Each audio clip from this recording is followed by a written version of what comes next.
Hey guys, welcome to Cinnamon Babe Horror Stories. Every week I discuss creepy topics, and so if that's something that interests you, please like and subscribe, and please enjoy the video. Imagine being trapped chest high in sewage water. The smell is unbearable. It's pitch black. There's no food, no water, and days go by without a sign of anyone coming to help. It's also 90 degrees or higher, very humid, and you hear the cries and screams of people begging for help. Well, for the Hurricane Katrina's victims, this was a horrifying reality, a nightmare that came true. Today we share the raw truth of the victims and the survivors, and how the systematic failures only amplified their suffering. In late August 2005, Hurricane Katrina hit the southeast side of the U.S. The storm first hit Florida August 25th, then crossed into the Gulf of Mexico, and then hitting the hardest in New Orleans, Louisiana, and Mobile, Alabama. So Hurricane Katrina was a Category 5 hurricane, and the predictions were kind of off. And because of that, there was a failure in warning the citizens of New Orleans to evacuate. And so it was optional. It started off as optional at first. It wasn't mandatory. And so maybe, I'm not 100% sure, maybe the citizens were not aware of how severe the storm was going to be.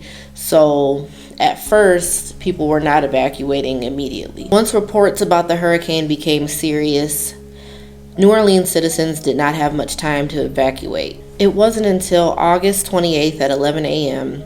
Ray, who was the mayor at the time, issued a mandatory evacuation. But they failed to provide public transportation for those who either had like medical issues that prevented them from driving, or people who just didn't have cars. There wasn't enough time to provide like buses or any type of public transportation. So that only gave people who did have cars 24 hours to leave. Unfortunately, that left behind at least 100,000 people. And as a result, the city of New Orleans became a hellhole overnight with no escape. Even if you did have a car to escape or evacuate, the highway was at a complete standstill. In fact, it was about 18,000 cars per hour. But the good news is by 4 p.m., at least 485,000 people were able to successfully evacuate. But we are here to talk about the 112,000 people that weren't so lucky. As a result, the city provided the Superdome as shelter, but unfortunately, they only had supplies that were fit for 10,000 people. And quickly, those supplies ran out day one. Within hours, the Superdome became at capacity.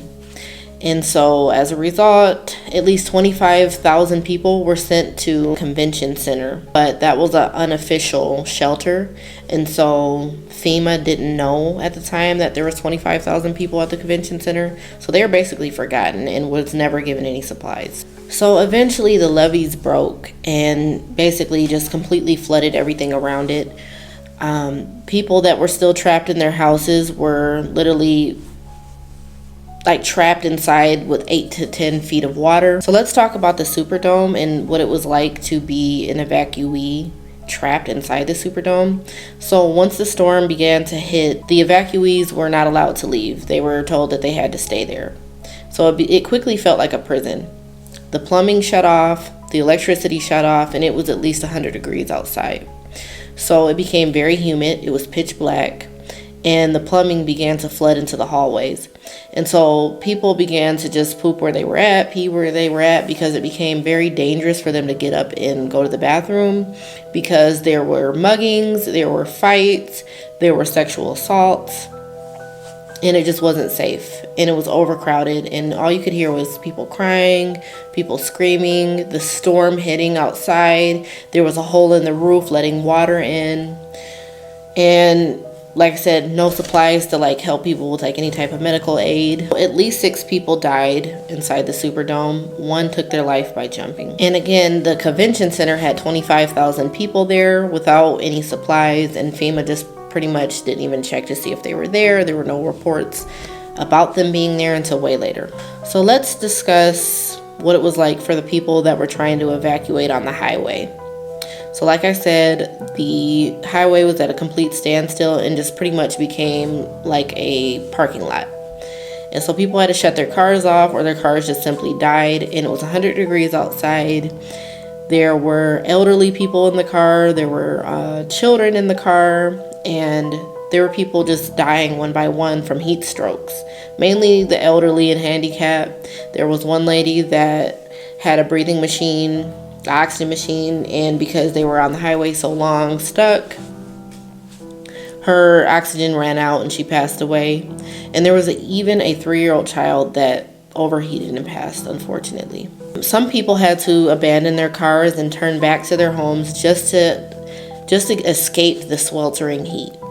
But unfortunately, those people would be trapped in their homes and basically would have to either climb to their attics or climb to the roof, where they would literally be right back in the situation that they tried to escape.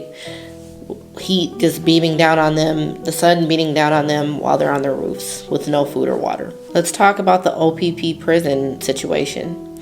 So there was no evacuation plan for the prisoners.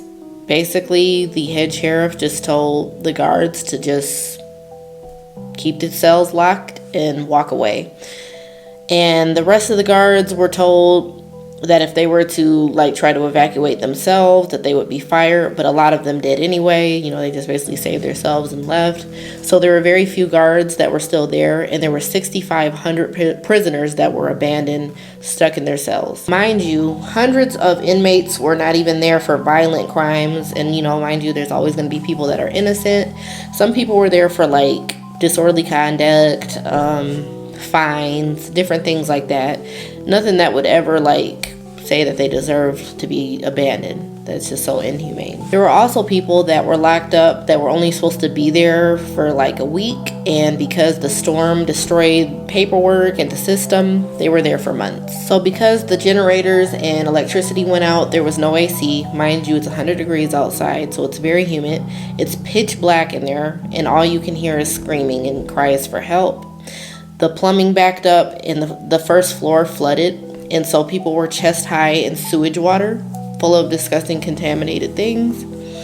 And they had no food, no water, and the guards would not let them out of their cells, so they're just trapped in complete darkness and submerged in filthy, disgusting water with a horrible odor. The guards were very, very cruel. Whenever the people would scream too loud, they would pepper spray them, and they just kept pepper spraying to the point that the paint peeled off the walls. They were not feeding them, and the guards were feeding themselves and grilling on the roof, and were able to just move about and be able to find comfort wherever they could find it. But the inmates were just left locked in their cells. There were a couple inmates that decided to drink the water because they don't have anything to drink, and they got very, very ill. Their stomach swelled because the water was so contaminated. So after 4 miserable days, the inmates were finally evacuated out of the prison, and they were taken to the I-10 highway, where they were cuffed to each other in the hot sun for hours. And if they were told that if they tried to escape, they would be shot. And a lot of the inmates reported that if they moved too much, they could be shot. The guards were very, very tense and just gun happy. So to this day, 500 inmates have been reported missing from that situation. The ACLU ended up filing a lawsuit against the prison. Let's talk about the Memorial Hospital. So at least 200 patients were unable to evacuate. The power ended up going out and they were not able to restore it. And so ventilators and life supporters ended up completely going out, of course. And doctors and nurses had to manually keep them going somehow in order to keep some patients alive. Again, 100-degree temps, very humid. And unfortunately, there was many patients that were beyond help. And the hospital just could not maintain them because of the power outages and the shortage of supplies.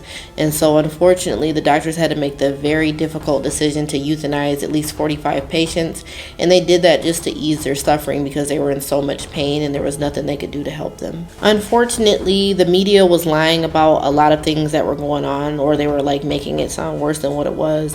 They were trying to make it seem like it was just complete anarchy. There were people shooting at cops, there were people shooting at helicopters that were trying to, bring supplies. And so it made other helpful resources of people, it made them not want to come and help because they were afraid for their lives. The media kept focusing on the looters, and I think that is really ridiculous, because looters could just be people that are stealing a case of water, that are stealing food from the grocery store, and I don't really consider that stealing, because stuff is effed up. You gotta throw all that stuff anyway out.